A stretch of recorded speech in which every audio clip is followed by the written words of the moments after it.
Bien. Très bien. Ah non, faut pas bouger. Donc, nous continuons les cours sur Faut le pas bouger, hein. Ça bouge, sur ça. Brachot, sur lecture talmudique. Et nous sommes à la page. Nous sommes à la page. Qu'est-ce qu'on avait fait la semaine dernière? On avait commencé Ketzan Bevarechim, ok? Ah, il a bracha, donc ça appartient tout à Dieu. Ok, ça on avait fait tout ça. Donc on en est un peu plus loin maintenant.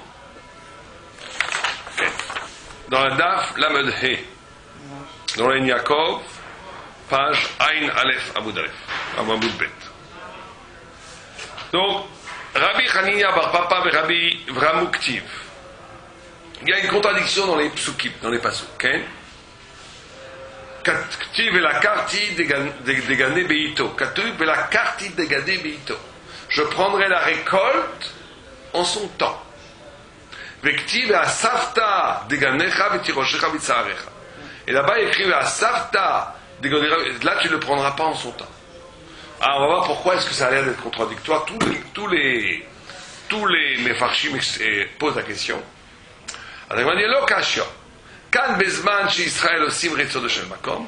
Kan bezman she'en osim ritzon shel makom.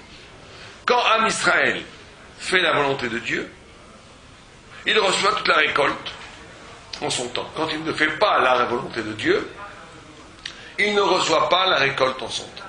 La première question qu'il faut poser ici, c'est que, en vérité, on a un principe dans la Torah qu'aucune mitzvah ne peut être récompensée dans ce monde-ci.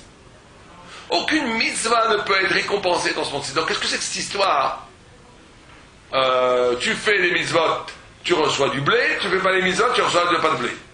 C'est quelque chose, à première vue, qui contredit complètement l'idée que la Torah n'est pas... La Torah est extramondaine.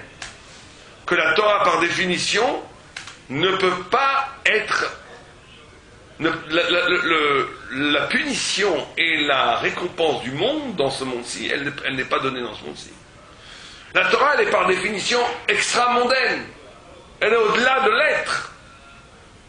Donc comment est-il possible qu'on nous dise cette histoire? Tu fais les mitzvot, tu reçois la récolte en son temps, tu ne fais pas les mitzvot, tu ne reçois pas la récolte en son temps.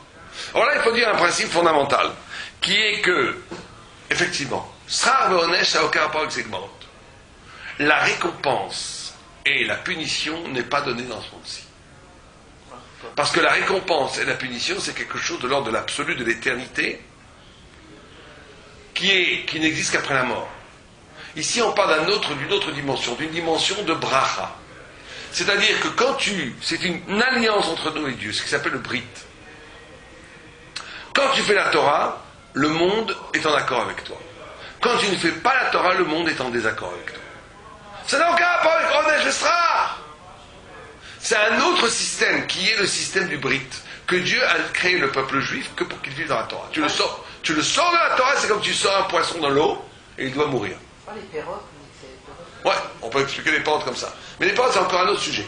Ici, on te dit autre chose. On te dit qu'il y a une alliance profonde entre Am Israël et Dieu qui fait que tous les autres peuples, leur façon de vivre dans le monde ne dépend absolument pas de leur comportement éthique. Tu auras des civilisations florissantes, aussi bien d'un point de vue culturel, d'un point de vue économique que d'un point de vue matériel, extraordinaires, qui sont très arzarim, qui sont très cruels, qui n'ont aucun rapport avec l'éthique. On a vu des empires, l'empire romain, qui est un empire très cruel, ou l'empire grec, etc., etc. Parce que la réussite dans ce monde-ci ne dépend absolument pas du spirituel. Le monde a des règles coupées de la transcendance. Ça, c'est pour le lot des non-juifs. Le lot des juifs, c'est que leur immanence est intimement liée à leur transcendance. S'ils ne font pas la Torah, ils vont avoir une répercussion immédiate dans l'être. Ça, c'est pas une dimension du tout de Srar ve'onesh, de récompense ou de punition. C'est une dimension d'alliance, du brit. Que Dieu nous a dit que vous n'habitez, votre lieu d'habitation, c'est le lieu de la Torah. Vous quittez la Torah, vous êtes en danger. Ah, tu vas me dire, mais pourtant on voit plein de juifs qui ne font absolument pas la Torah et qui vivent dans l'opulence, à bien y remarquer, tu vois que ça n'existe pas. Je ne veux pas rentrer dans les détails. En vérité, chaque juif qui n'est pas dans la Torah vit une crise existentielle absolument dévastatrice. Et il vit dans un monde qui n'est pas son monde. Et il vit en vérité et il ne récolte pas les fruits de son travail. Il ne récolte pas les fruits de son travail, comme il est écrit ici. Ah, tu me diras, tu vois bien qu'il les récolte. Il vit une dimension de lui-même qui n'est pas du tout sa dimension d'elle-même. Il vit quelque chose qui n'est pas lui. Le monde, le juif est en accord avec le monde, le juif est en accord avec la nature. Quand il fait les mitzvot, le monde lui-même s'offre à lui. Quand il ne fait pas les mitzvot, qu'il ne fait pas la Torah, le monde est contre lui. Maintenant, dans ce contre lui, il peut y avoir que ce contre, c'est pas forcément qu'il est pauvre, qu'il n'a pas d'argent, c'est que le monde est un ennemi. Le monde devient l'ennemi du juif quand il ne fait pas la bonne mitzvot. Et ça, on pourrait développer une psychanalyse, une psychologie, du psyché juif, que chaque fois qu'il est hors de la Torah, le monde est un monde qui l'assaille, qui est contre lui. Même si même si les apparences ne disent pas comme ça. En vérité, il est dans un rapport au monde qui est dans un monde de l'adversité. Ce monde d'adversité peut être par les malheurs, peut être par le manque d'argent, mais peut être aussi dans l'opulence. C'est un monde qui ne correspond pas à lui, jusqu'à qu'il se dissout, ou il se marie après avec des non-juifs et les enfants deviennent des goïms. Ça oui, ça c'est une chose. Mais un juif qui vit en accord avec le monde, hors de la Torah, ça n'existe pas. Parce qu'un juif qui sort de la Torah, le monde est contre lui. C'est ce qui est écrit ici. Le monde est contre lui. Ce contre peut se représenter d'un point de vue collectif. D'ailleurs, on le voit. En Israël, depuis 2 siècles, c'est posé comme un problème. Il a intégré le discours des goïms qui voit le peuple juif comme un problème. C'est le problème ou la question juive, ce qu'on appelle la question juive ou le problème juif. Et on est passé d'un accord à nous-mêmes, d'un rapport à nous-mêmes, du rapport de la facticité, j'existe en tant que juif. On est devenu un problème. On est devenu une question qu'il faut résoudre. Et toutes les solutions qu'on donne pour résoudre cette question, la fameuse question du 19e siècle, comment résoudre le problème juif, ça a été ou l'assimilation, ou le nationalisme. Ou le nationalisme qui s'est traduit par le sionisme. Or, toute solution au problème juif, quand il s'est posé comme ça, la solution devient le bâton avec lequel les juifs sont frappés. C'est toujours comme ça. L'assimilation devait être la solution du problème juif. Or, l'assimilation, c'est elle qui a engendré le nazisme. Pas d'une façon directe. Je veux dire que le nazisme, historiquement, reprochait beaucoup plus aux juifs d'être des éléments étrangers qui s'habillaient en allemand et qui s'introduisaient à l'intérieur de la civilisation allemande et qui la minaient de l'intérieur. Le nazi ne détestait pas le juif qui était avec l'habit religieux. Toute la littérature antisémite du XIXe siècle, elle n'attaque pas tellement le juif religieux, elle attaque le juif qui est devenu avocat, qui vole les femmes des goïms, qui vole l'argent des goïms, qui s'insère dans la politique des goïms, qui devient comme les goïms, tout en portant cette différence radicale, puisque le goï sent la différence radicale du juif. Il sent qu'il n'est pas de son monde, qu'il est d'un autre univers. Et toute solution, et c'est pareil que le sionisme, sans du tout faire une critique du sionisme, aujourd'hui, la raison principale de l'antisémitisme, la raison principale des attaques contre les juifs, c'est Israël. L'antisémitisme classique a disparu pratiquement. Aujourd'hui, ce qui alimente le plus la virulence anti-juive, c'est le sionisme. Donc on voit maintenant, est-ce qu'il fallait le faire ou pas, c'est un autre débat, bien entendu, qu'on peut tout à fait comprendre, et on doit comprendre que le retour en Israël est un événement spirituel, métaphysique, extraordinaire.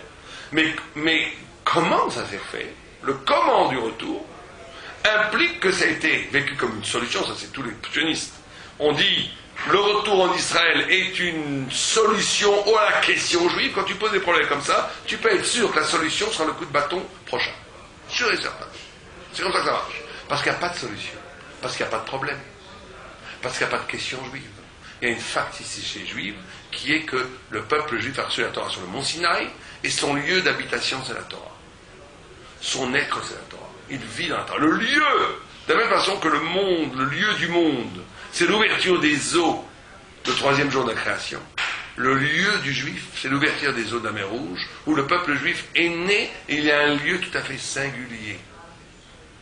Et toute personne qui essaye d'échapper à ce lieu, le monde est contre lui.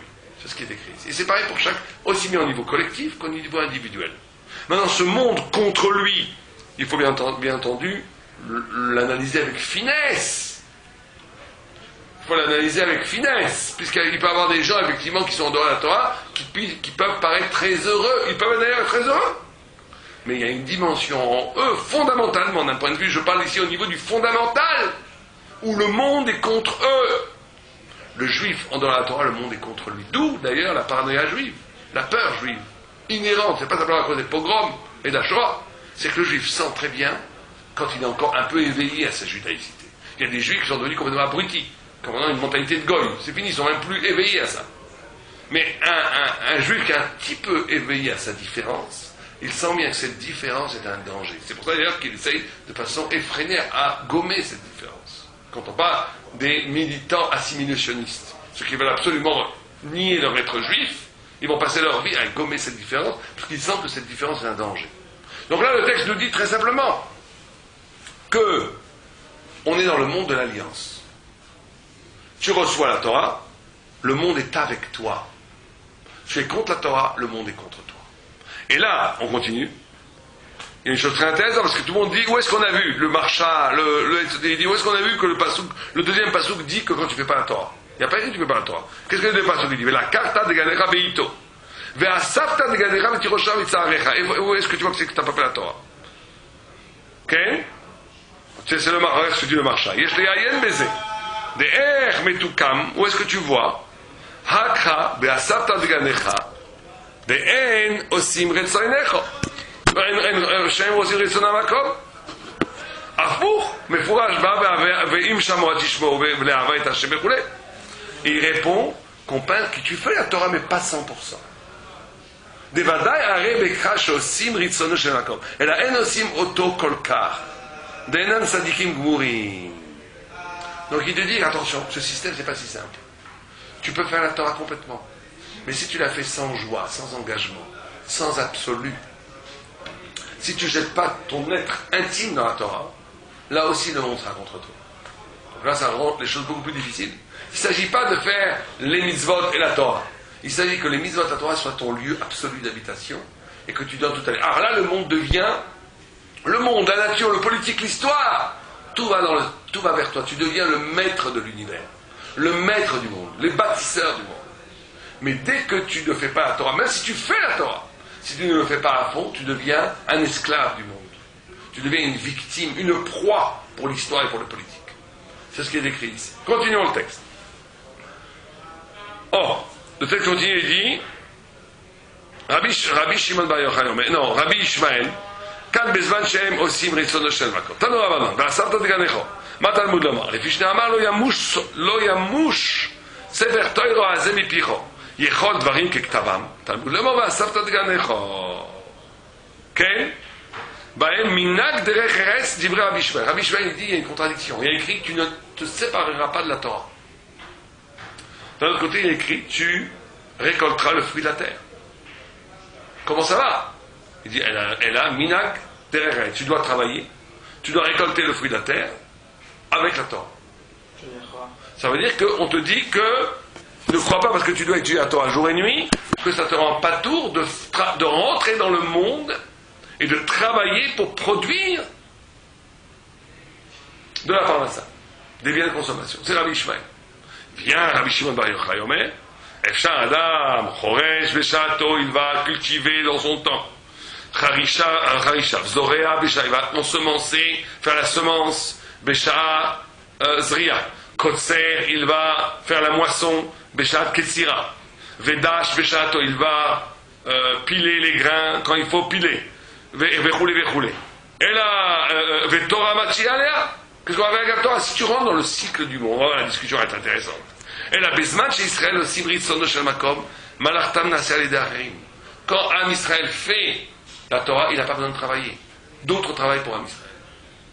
Au Bezman, chez En Israël aussi, Britson de Shalmakom, Malartam Nasser Darim, ils sont obligés de travailler.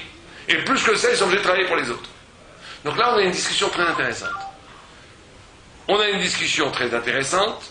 Chez Rabbi Ishmael nous dit que le travail, c'est ce que dit Rashi, reste ce que dit Rashi, très intéressant. Il dit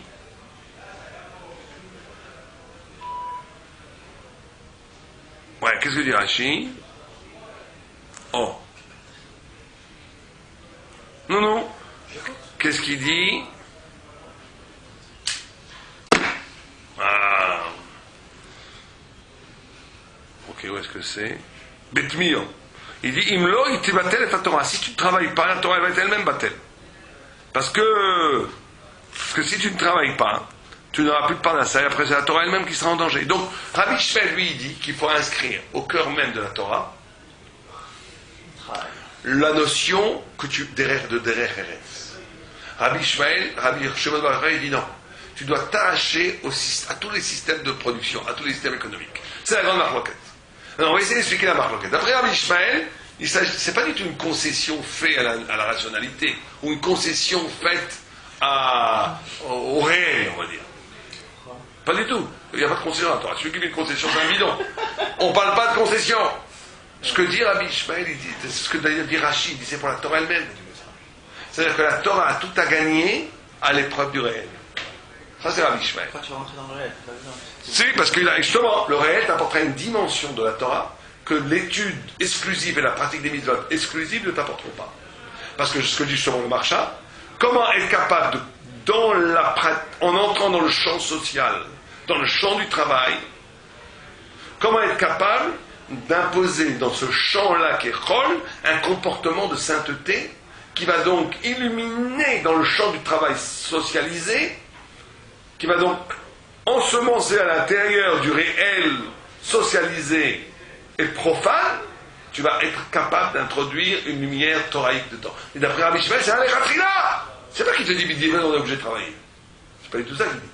Il dit, tu es obligé de travailler parce que le travail est l'occasion dans l'intérieur du réel, de faire illuminer la Torah.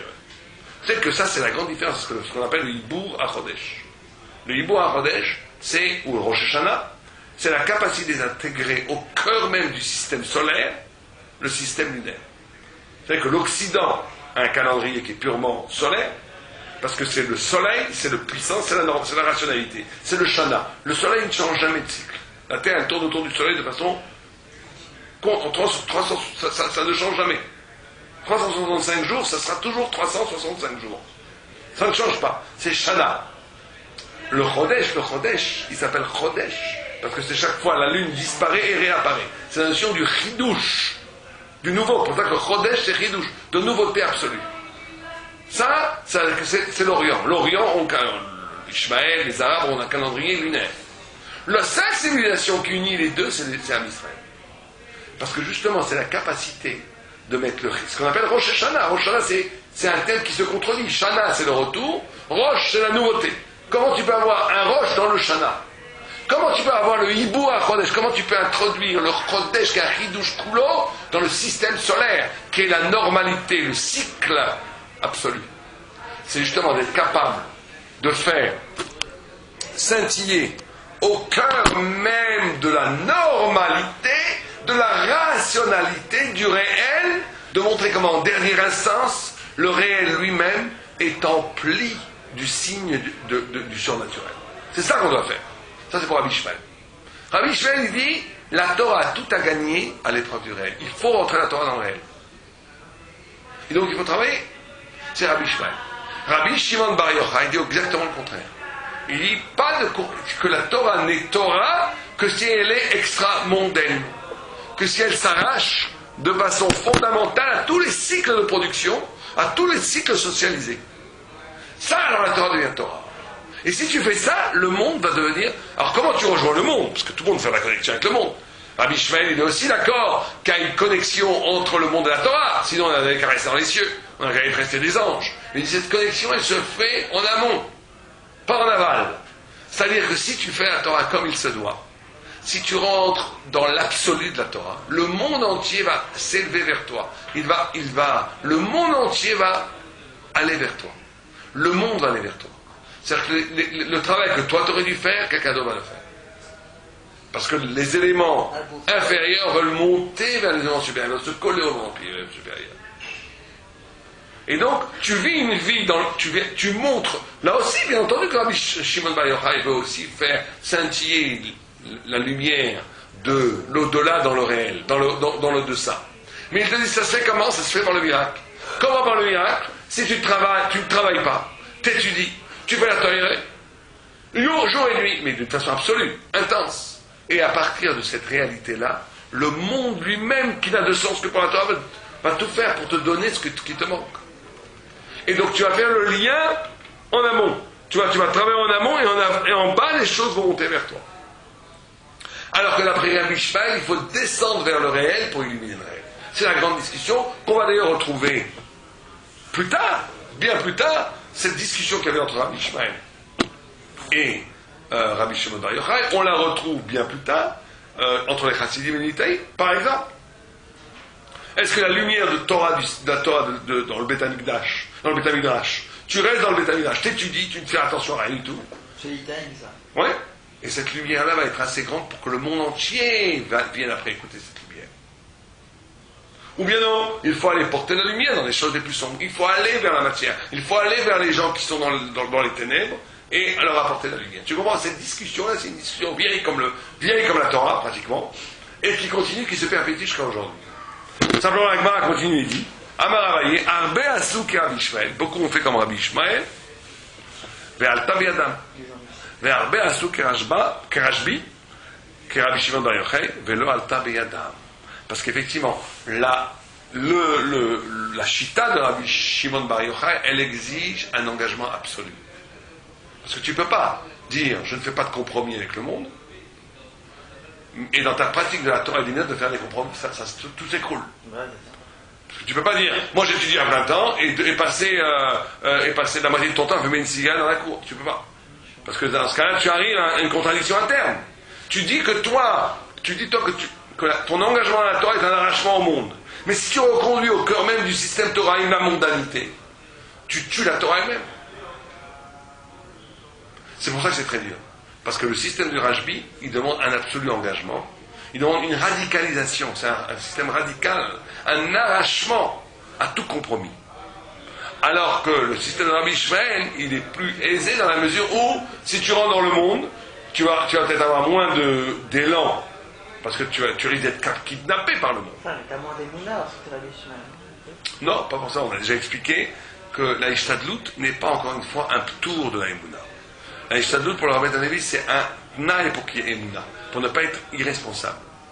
Pourquoi est-ce qu'il faut Ishtadlut? Ishtadlut, c'est parce que en travaillant 5%, tu te rends compte que les 99% viennent, c'est un Hachem. Mais c'est parce que tu sais comme c'est dur de produire 5%. Mais quelqu'un qui n'a jamais travaillé, il croit que c'est normal de recevoir tout. Donc il ne voit même plus l'Ashgaha. Donc c'est pour ça que la Ishtadlut n'est pas un tour la Emouna. C'est une achana la Emouna. Il faut que tu fasses une Ishtadlut pour voir combien c'est dur de recevoir les choses. Et là, tu comprends quand tu les reçois que ça vient d'en haut. Mais si tu fais aucune Ishtadlut, si tu fais trop d'Ishtadlut, c'est très mauvais. Parce qu'après, ton Ishtadlut, elle masque le don de. Tu crois que tout vient de ta puissance, des Shalom. Si tu fais aucune Ishtadlut, c'est mauvais aussi.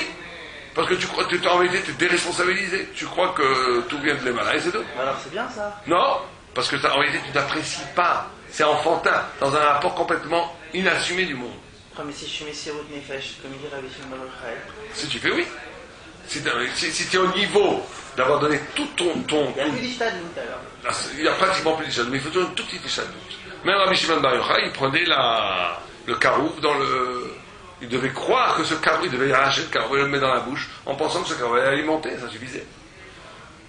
L'homme est obligé de faire. Parce que c'est par le faire qu'il va recevoir. L'homme ne peut pas recevoir sans faire.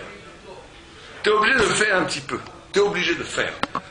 Parce que l'homme, c'est le système humain. Le système humain, c'est qu'il ouvre un tout petit peu les portes et la grande lumière lui est donnée. Mais s'il n'ouvre aucune porte, rien ne lui sera donné. Si quelqu'un n'essaye pas, si quelqu'un n'espère pas, si quelqu'un ne tend pas son être vers quelque chose, on ne lui donnera jamais rien. Si quelqu'un ne fait qu'attendre dans la vie, il ne recevra rien. On ne peut pas passer sa vie à attendre. Il faut espérer. D'ailleurs, on n'a que ce qu'on espère. On n'a rien d'autre. On reçoit dans le monde que ce qu'on espère. on aura le Mashiach que si on espère au Mashiach. Si on n'espère pas au Mashiach, on n'aura pas le Mashiach. Pas chouette que Mashiach. Qu'on n'aura jamais? Non. Si on n'espère pas le Mashiach, il n'y en aura pas. Jamais? Même en l'enseignant? Tout le monde l'espère. On va l'espérer. Hachem fera qu'on l'espère. C'est le pshat qui a écrit d'ailleurs. Et que si on n'a pas le srout, c'est possible? Bien sûr, qu'est-ce qui va se passer? Il va nous envoyer un Melech Yoter Kachemi Alman. Un pire qu'Hitler, ou peut-être que c'était Hitler. Et les gens vont commencer à crier. Ils vont espérer. Ils seront bien obligés d'espérer. Ils seront bien obligés d'espérer. Et donc ils seront bien obligés d'espérer. Mais il faut essayer il faut espérer qu'on ne nous oblige pas à espérer. Parce que si on nous oblige à espérer, ça va être terrible. Il faut espérer maintenant dans la joie que le Mashiach y vienne, parce qu'on doit espérer un système plus grand. L'espérance messianique, c'est pas l'espérance que mon compte en banque soit mieux rempli. L'espérance messianique, c'est l'espérance désintéressée que le monde soit mieux, que la vérité soit dite, qu'on arrête le massacre, qu'on arrête les injustices, qu'on arrête la faim, qu'on arrête les enfants qui souffrent, que la vérité de Dieu se révèle. Parce que c'est vrai que ce retrait divin, ces ténèbres, sont la condition absolument nécessaire pour que chacun puisse avoir le mérite de devenir. De l'autre côté, ça fait un effroyable, ce retrait de la divinité, ça fait un effroyable ténèbre. C'est ça l'espérance messianique. C'est que de gober les ténèbres. C'est ça qu'il faut espérer. C'est ça qu'il faut espérer. Et si tu espères, ce messianisme trouvera son lieu dans ton espoir. L'espoir messianique est le lieu du Messie. Le Messie ne peut pas venir si on ne l'espère, si on ne l'attend pas, par définition. Il ne vient que combien on l'attend. Et toute chose, c'est comme ça. Dans la vie, tu n'as que ce que tu espères vraiment. Si tu n'as pas véritablement espéré quelque chose, tu ne l'auras pas. Et quand je parle d'espoir, c'est un espoir vierge, réel. Pas un besoin, ou un manque, ou une déclinaison des frustrations psychanalytiques. Mais quelque chose qui est de l'ordre du vrai espoir. Du vrai espoir, ça va être quelque chose de plus grand. Si tu attends vraiment quelque chose de plus grand, tu l'auras. Tu l'auras, par définition, toujours. Or, Adagma continue. Ok.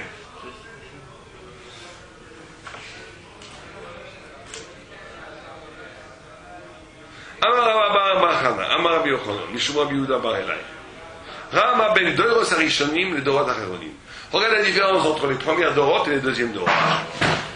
Dorot Rishonim, She'asu Torah Torah Keva, ils faisaient leur Torah essentielle, ok?